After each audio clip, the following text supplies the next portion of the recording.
Great. So today I am interviewing Schiff, who is a Rocketpool node validator. And then what I see is your title is a GMC administrator. Is that correct? Yep. Awesome. So I'm just curious, how did you get the name Schiff? Is that something that you grew up with? Is it something that someone called you one day? Is there a funny story behind it? Not really. I mean, I guess it's interesting enough to go into a little bit of detail. I guess the idea of everyone kind of gets into crypto and then kind of makes this like secret identity or persona to Mm. if they can avoid using their real name. And I couldn't really come up with anything creative, so I just used my username from when I was like 12 years old or something like that. Because Oh, I couldn't okay. think of anything else. And it works. It's unique, and so that's what people call me. Well, it's definitely catchy. It sounds like it really caught on. So Thanks. tell me something about yourself, maybe that's somebody most people don't know about you, or something fun and interesting, maybe like a hobby or something that you love to do, or something that you're really great at. That's a tough one. Hobby. I do jujitsu a lot. So Oh, wrestling, okay. which is always fun. It's like a very competitive way to, I guess, kind of de-stress yourself. It's lots of exercise, ton of exercise. And it's just something to do to kind of break up the week. Yeah, yeah. It sounds like it would be a really good stress reliever. Yeah, yeah, definitely. Well, I wanted to ask you, a node validator and you getting started, kind of just tell me about your background and how you got started in the space. Sure. So I've always been into crypto, Bitcoin back in the day, and, looked at Ethereum a little bit, but there was kind of so much going on back then. And I think even still now, a lot of investors get into it and they see it as an investment. They use the buzzwords like technology or whatnot, but they don't really get like the big picture of how, like, they realize it can be used for something, but they don't actually like know how to use it for that thing. So I started learning and reading about Bitcoin back in probably 2013. I was a struggling college student, so even though I read about it a lot, I didn't put any of my money into it because I didn't have any money. But I kept with it. I did what I'm sure a ton of people did, where I followed all the altcoins and stuff that went to zero, and then you kind of find what's left, or what makes sense. You learn more. So that kind of segued into Ethereum. So my personal background is I build websites. I work at a small marketing company, and I researched crypto. I found out about staking, where I thought it was really cool that you can basically just set up like a little mini computer, and it will validate on the Ethereum network, and it will actually generate money for you, because Hmm. I'm really big into like investments that kind of just like grow or compound over time. And that's how I got into it. I became a Rocketpool node operator about a year ago, and there's just so much in that space to kind of just like keep you active and engaged. So what is your background as far as tech background? Are Yes, you a dev? Are you a developer? Is that kind of what your degree is? it's more on the design side. Hmm. So I do front end websites in WordPress, but there's like a ton of node operators and guys coding in Solidity and whatnot that just know a ton more about it than I do. So I had to ask a ton of questions to get my node up and running. But I'm around computers a lot, but not on the level where I could just like jump into staking all on my own or whatnot. Hmm. Now, you said you started staking Rocketpool a year ago. Was this your first staking experience, or you had previous experience? Can you remember the first time that you started staking?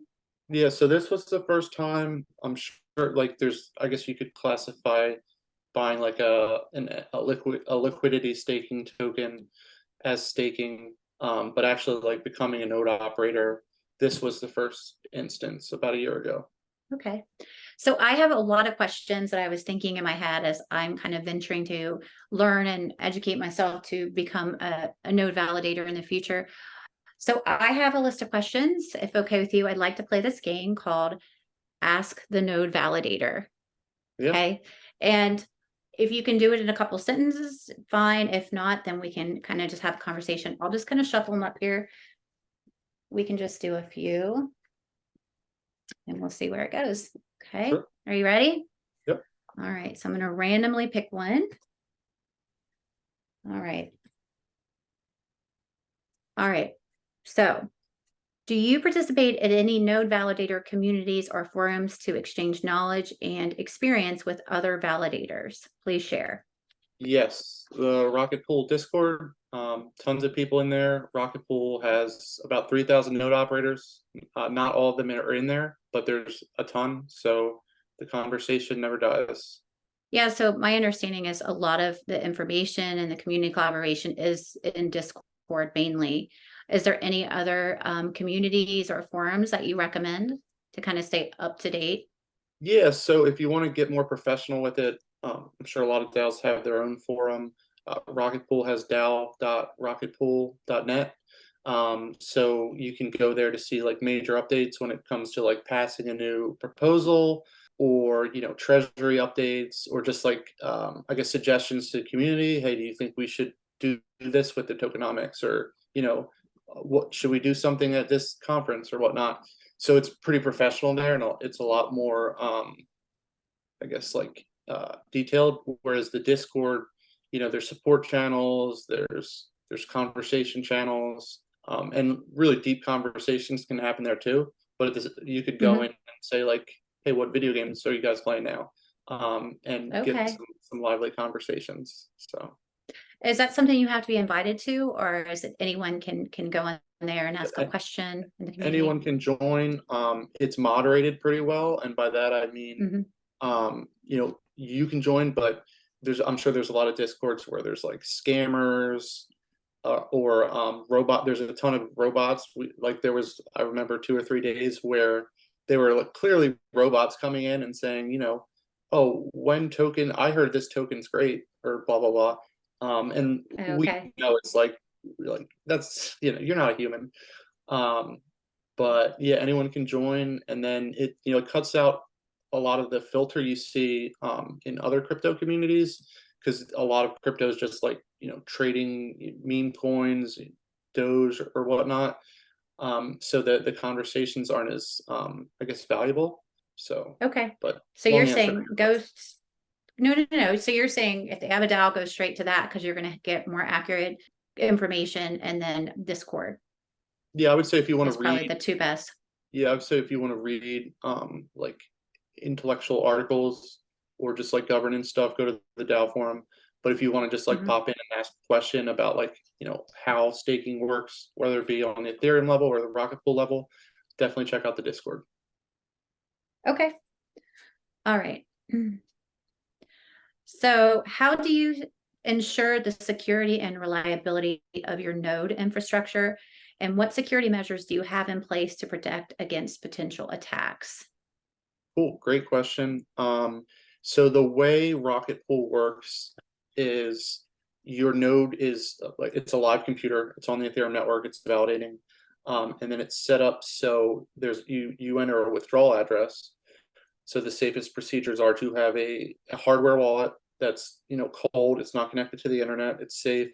That you set as that withdrawal address. So that way, if anyone um, you know, hacks into your node or whatnot, or even like went to your house or whatever, unlikely to try and withdraw that. The only place it can go is to that cold withdrawal address, and basically you see that a lot where there's a lot of scams where if you go to an airdrop website or something like that and you sign something, if you sign something with a wallet, if that's a scam, that wallet can just be completely drained. So the idea is, you need a cold Hmm. wallet where it's safe. If anyone gets into the node level, it just goes straight to your safe cold wallet that's not going around the internet signing transactions to interact with other things. Okay, so number one, main thing is to do the cold wallet to make sure that they can't get in to drain your funds. Yeah, and I'm sure. Anything else? Is there any Yeah, other security members?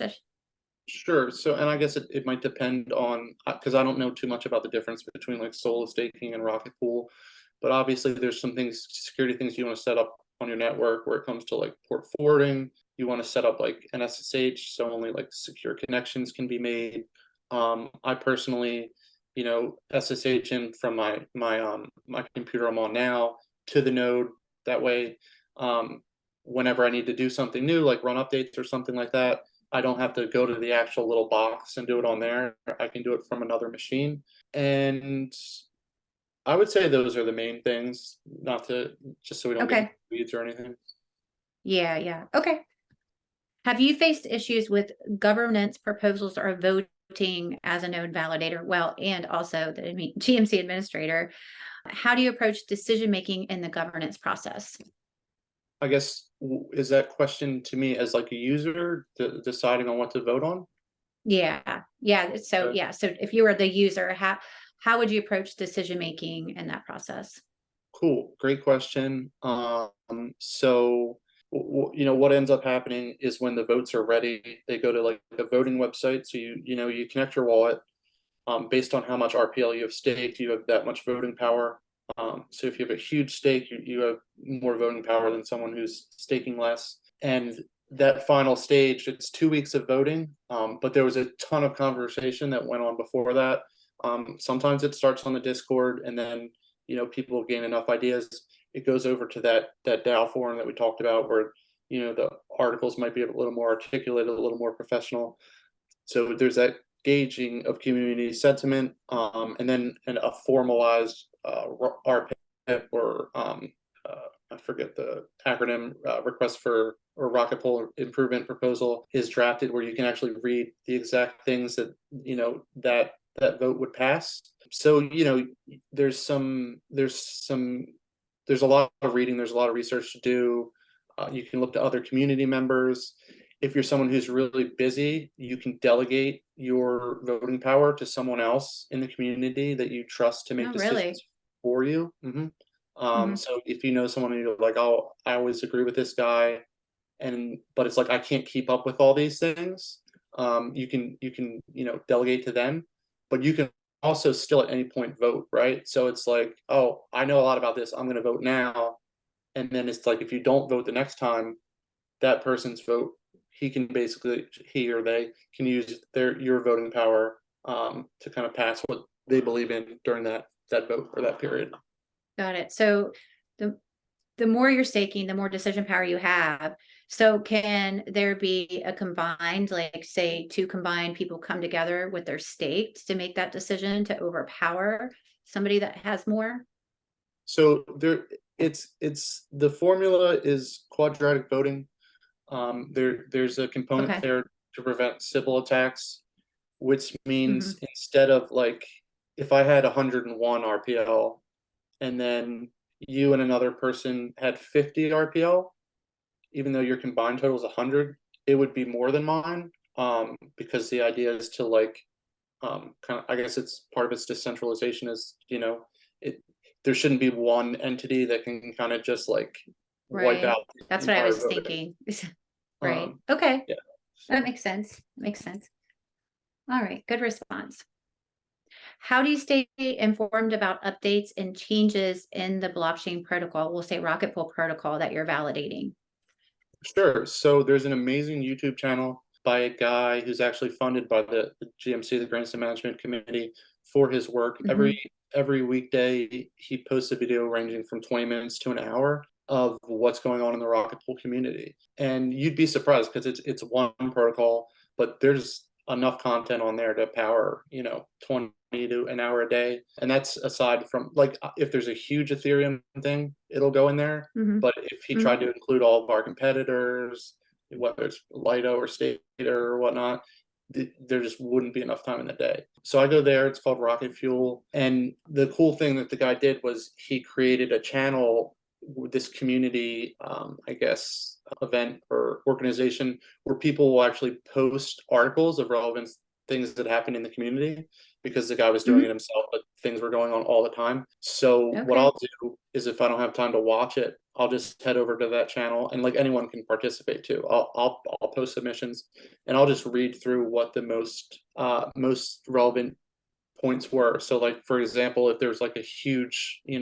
whale that joined the protocol, that might be newsworthy. Or if there's like a new Ethereum development underway, that might go in there. Oh, wow. So all that information is on there. So you're Yeah. really, really up to date. It's like the gossip of the hour of, pretty much everything that's going on. Oh yeah, we'll see in there all the time though, like, hey, I've been gone for a week, what happened? And it's just like, it's like 10 hours of stuff to catch up on. Wow. So yeah, How do you think it's he stays up with all of that? so that was that community element where you can go to that thread and it's Hmm. community driven. So like I'll post a submission. He basically just goes to the thread, grabs the Hmm. best articles, maybe sometimes all of them, maybe some of them, and then just talks on a YouTube channel about what they are, Wow. explains them in more detail, gives his take on it. Okay.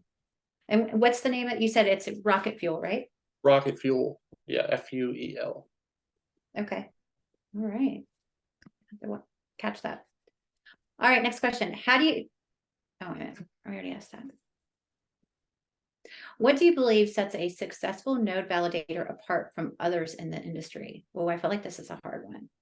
This is a hard one, because a lot of us are smaller node operators, and it's a very interesting question because like the tax implications. So there's a lot of ideas of people of what they do with their taxes, especially in their jurisdiction, where Hmm. being 3,000 operators, there's a ton of us that, including myself, that our stake isn't big enough to justify being an entire like LLC or corporation. But it depends. There's bigger operators where they like really treat it as a business and they have all those procedures built out. Hmm. But your question was, how do you be a successful node operator? Yeah. Yeah. Um, I'm asking you, like, just getting started. What if you had to tell me two or three things to be successful and really focus on as I get started? What do you think those would be? like to begin the process, or to just I'm now a node operator. I am a node operator. How do I continue to be successful? The second one, yeah. Okay, the second one, Or yeah, I maybe mean, give me one of each. Give me one answer of sure. each, maybe. Yeah, sure. So, and because I guess the first one kind of leads into the second one. Um, the first one, there's outlets out there like the Rocketpool Discord where you can go over there and just pick people's brains, and they're super responsive. So there's documentation, there's feedback that tells you like buy this computer, do ABC, but then you can go over there to fill in DEF. And then once you're up and you're running on the network, that's the big gap for people where it's like once you're doing it, you're like, oh wow, this is easy. And I think that's kind of the answer to the second question is like, you're an operator for 365 days of the year. Um, like I invest all my time in Rocket Fuel because it's or Rocket Pool, because I like it. It's I guess it's kind of a hobby to me, but I don't need to, and my node can still run successfully. There's tons of node operators that you know, maybe invest like 2 or 3 days a year keeping up with it, but their node is still, running fine. I guess if I were to answer that technically, I would just say make sure you have the requirements, make sure you have a fast internet connection, make sure you have the right hardware. But once you're up and running, it's kind of just, I guess it's kind of just fun for a lot of people, including myself. So it sounds like you can really customize what you want and you can get out of it what you want out of it. You can either stay in the community, be really involved, continue to grow, or you can just kind of do this as a side hustle and kind of make sure you're keeping up with the minimum requirements.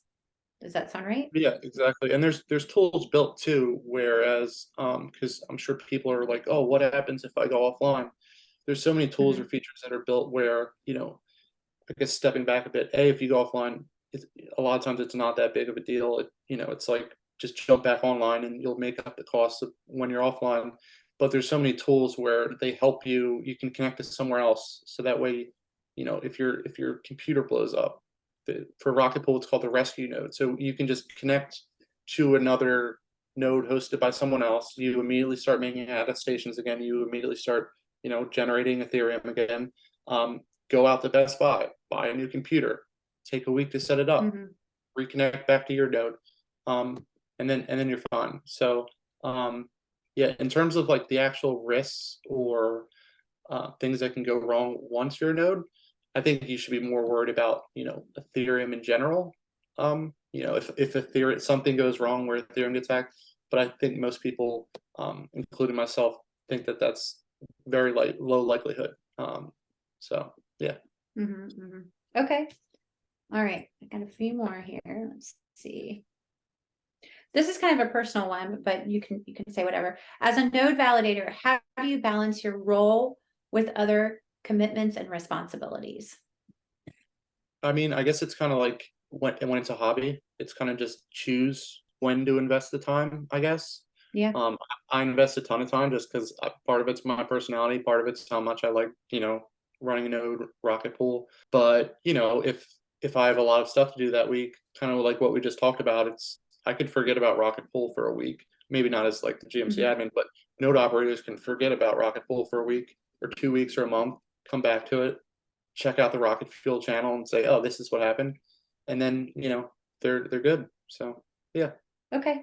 I'm going to ask one more. Sure. Let's see. That was kind of, you already answered that. As a node validator, and how have you overcome them? Could you repeat that? Your audio cut off for like the first 2 seconds. Yeah. What is the main challenges, or what is the main challenges that you have encountered as a node validator, and how have you overcome them? Sure. So I guess I would say back to the technical issues. Like I've had my node go off. I was actually on vacation over the weekend, and as soon as I got to where I was going, it was only a 2-day vacation, so it wasn't that bad. As soon as I got to where I was going, I got like the Beacon Chain app notifications saying like your node is offline.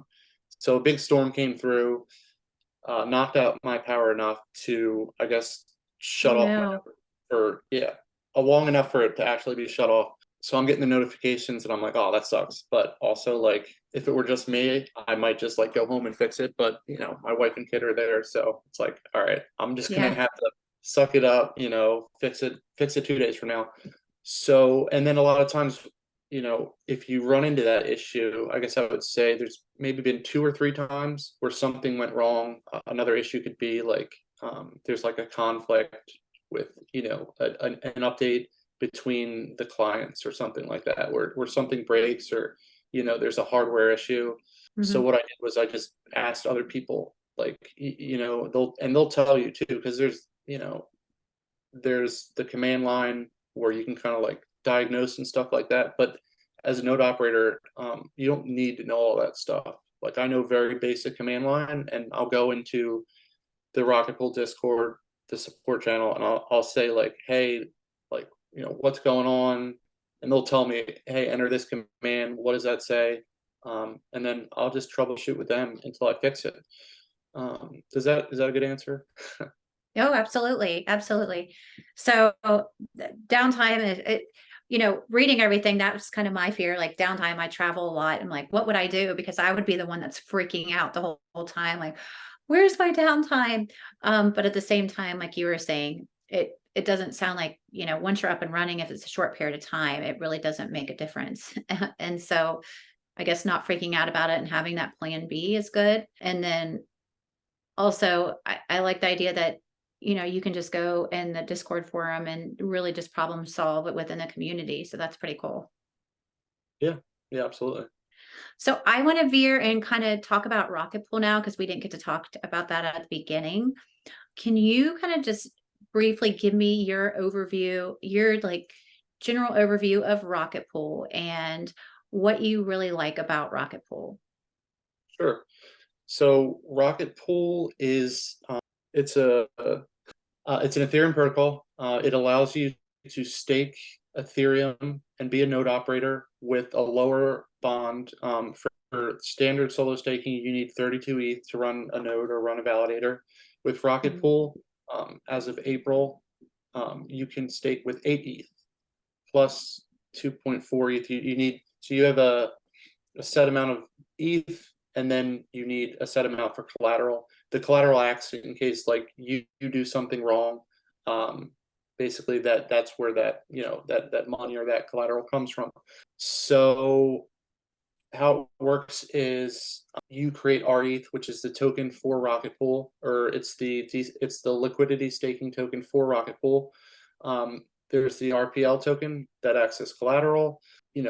I would insert my 8 ETH. I would basically create the ability to 24 ETH, people can go and mint 24 ETH because of my validator. And then that validator is basically, earning them rewards on Ethereum.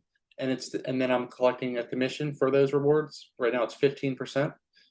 So I'm making, Ethereum on the, from my side of it, but also a commission from the other side. And then there's the RPL token on top of it, which is what's used for the collateral. And you also earn a APR on that as well. Yeah, so the R8 is what you're producing, and that's what the stakers will get, and then your collateral token as the node validator is the RPL token, correct? Yes. Okay. Okay, that's my understanding. What got you into Rocketpool? What do you love about it? And I mean the community obviously is very vibrant, and so just kind of tell me about that. Yeah, absolutely. So I was always a big fan of just like staking, or like I guess I talked about earlier, the idea of putting your money into something and it generates more money. I knew about Rocketpool for a while, but I didn't, it was only last year that I actually set it up. And I set it up with kind of the bare minimum, join the community, did some of those things where it's like, Mm-hmm. hey guys, what's this? Like, how does the RPL token work? What does it mean when my node does this? And the more I learned and the more I saw the community talk about things, how kind of like down to earth they were. It wasn't just about like, Ethereum's going to the moon. It was just about, hey, Ethereum can do all this cool stuff. Did you guys know about this? And the more I stayed in the community, the more I just like kept, I guess, investing more into it because I believed in it more. So does that answer your question? Yeah, no. So you basically I mean, it sounded from your stories before, you're very calculated in anything that you do. You really research a lot and determine, what the benefits are, what the pros or cons are. You're not jumping into something, you're really researching it and evaluating it and determining that. And that's kind of what you got into. It sounds like you joined the forum, you talked to people, you talked to Discord, and then you got into it. And now tell me what a GMC administrator does. Sure. So GMC stands for Grants, Bounties Management Committee. And so the protocol DAO of Rocketpool, the people go to one of those snapshot votes. They use their RPL to select committee members, and then those committee members are tasked with receiving incoming application for grants, bounties, and retrospective awards. So grants being applications with future funding, bounties being, hey, I think this would be really cool. Can you just like attach a price tag to this and anyone collect it? And then retrospective awards are things that were done in the past, like someone built a really cool tool that could be used on Rocketpool. So the committee members review all of those applications. They discuss them together. They evaluate, based on metrics that or a rubric of, does this application meet the goals kind of what that committee sets? So like a goal would be, does it generate more RE? Does it bring in more node operators? Does it, help with Ethereum? So they score it.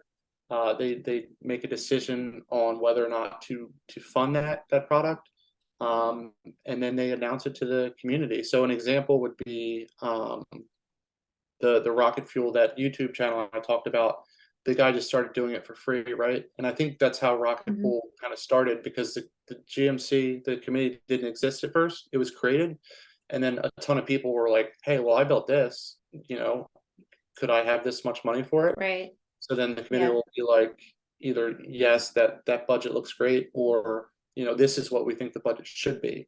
So it's a great way to, because the cool thing is a lot of the submissions come from people within the community, people within Rocketpool that are also node operators. Okay. But then there's also, other DAOs or other developers that are like, oh, hey, I can do this stuff. Would you like me to build this for you?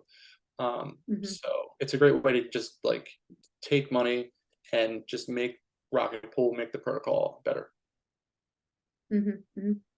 I'm just curious, and I don't know if you know this, as far as Rocketpool node validators in general, I know most of them, I mean, obviously Web3, blockchain, crypto is a very male dominant industry.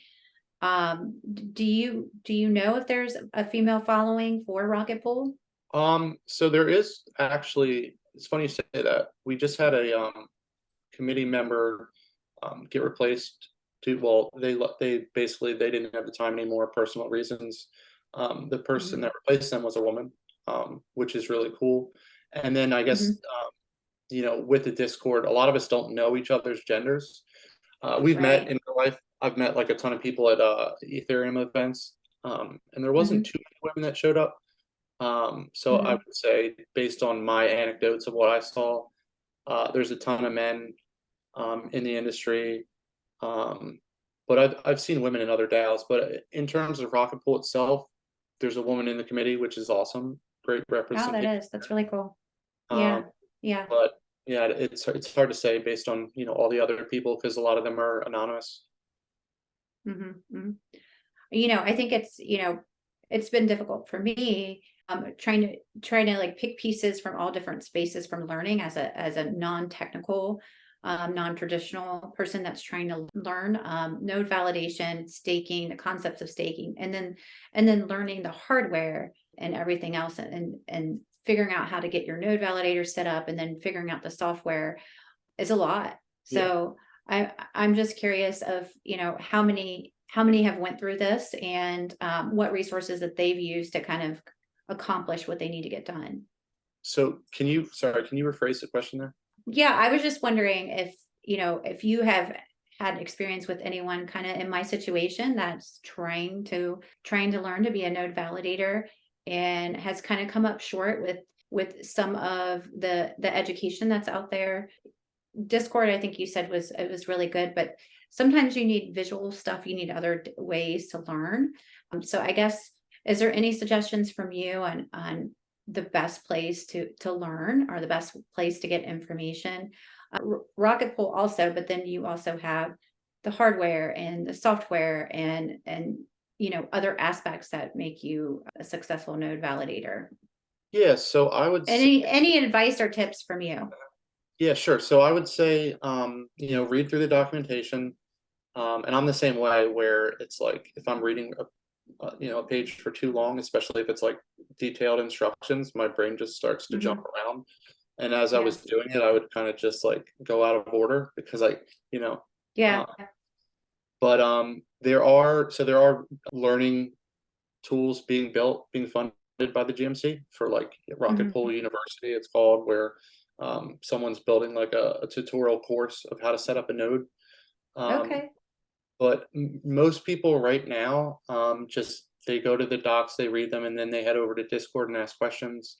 But we Mhm. have found that like there's a ton of people that just you know um, their learning isn't best conductive to just reading 200 pages of documentation. I mean, it makes sense. Yeah. Not want to do that. So I would just kind of if I were in your shoes, I would just use different, use the community, use the Discord, read, and then ask questions because you might see something there and then just ask the question in a different way on the Discord, and maybe someone can help you there. Yeah. Yeah. Okay. I will definitely try that. To give an example is, I I recently got on Rocketpool site, and did the guidelines for converting ETH to RETH. Mhm. So I ended up doing that, and kind of just doing a tutorial myself on how to do it. And the instructions were right on, but it was reading them a couple times, doing it. So it took me a while to figure it out. I figured it out. But again, somebody that is a developer, or someone that is really into the space and has, worked with layer twos a lot, and has been able to convert quickly, that was probably really easy for them. Mhm. Yeah, and I guess the other thing I would say is because when I picked out my hardware, I asked a ton of questions, right? I went to Amazon, I made a Mhm. list for the community. I said, hey, is this good? But since you're dealing with money, because there's that huge risk where it's like, oh, what happens if something goes wrong? It's Right. Ethereum has a test net, so that's what I did. Where Hmm. it's like, all right, fake money, monopoly money. Let me make sure I can be a node operator with fake money, and then when those checks pass, everything looks good for a month. I think that's what a lot of people end up doing. They make sure they Hmm. can do it, you know, you're out a $500 hardware investment if you can't. And then, it's basically a pretty easy process to just kind of like migrate that from the test net over to the mainnet. And then, the real money comes into play, and then you're, a validator. Yeah, that's definitely my plan to at least work with the test net. And I'm just curious, is it Gorilla or Gorelli? How do you pronounce that? Girly. Girly. Yeah. Okay. I've heard it pronounced different ways. So Well, I think they always do it off of a landmark or something. Someone said mhm. it was Girly. They could have been, I don't know. Most of the time with those upgrades, I say it wrong for like 4 months until I hear someone say it out I'm the loud. same So way. yeah, I'm the same way. makes sense. Well, Shep, I just want to thank you for your time. You've given me a lot of invaluable advice that I will definitely be using. So I want to just thank you for that. And I will definitely, the next time I do anything, I am going to go into the Discord and just, test it out and see if I can get that community help. Awesome. Thanks. Yeah, thanks for having me. Looking forward to Yeah, having you be hopefully a Rocketpool node operator. Yeah. that is my plan. That is my plans. Awesome. Sounds good. So, all right. Well, listen, have a wonderful day. Thank you for your time. Yep. You And too. hopefully we'll meet again. Yep. Thanks for having me.